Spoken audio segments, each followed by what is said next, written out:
Hello everyone. இப்போ நம்ம MS வேர்டில்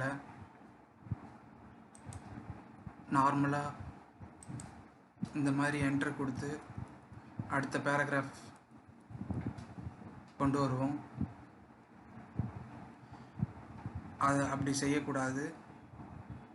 அது எப்படி கொண்டு வரலாம் அப்படின்னு அடுத்த பேஜுக்கு கொண்டு வரலான்றதை பற்றி பார்க்க போகிறோம்.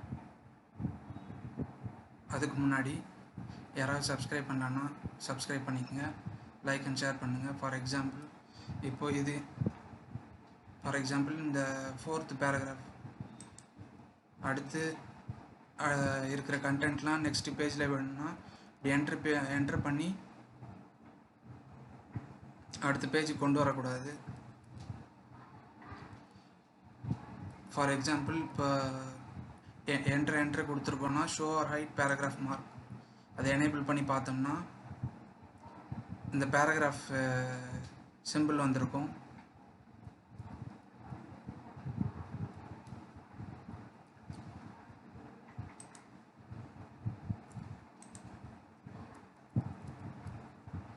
இப்போ இந்த 4th பேராகிராஃப்க்கு அப்புறம் ஒரு அடுத்த கண்டென்ட்லாம் அடுத்த பேஜில் வரணும்.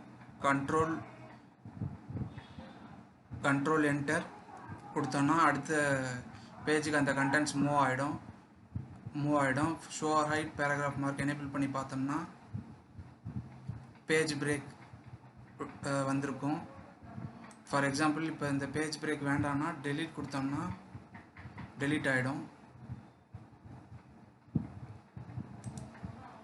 ஃபார் எக்ஸாம்பிள் இப்போ அடுத்து இந்த பேராகிராஃப்க்கு அடுத்து இருக்கிற கண்டென்ட்லாம் அடுத்த பேஜில் வரணும். அதுக்கு லேஅவுட் டேப்பில் ஷார்ட்கட்டும் கொடுக்கலாம், கண்ட்ரோல் என்டர், இல்லைனா லேஅவுட் டேப்பில் போயிட்டு பிரேக்ஸில் போயிட்டு பேஜ் அப்படின்னு கொடுத்தோம்னா அடுத்த பேஜுக்கு வந்துடும். ஹோம் டேப்பில் போயிட்டு paragraph mark show or hide paragraph mark அதை எனேபிள் பண்ணி பார்த்தோம்னா பேஜ் பிரேக் வந்திருக்கும்.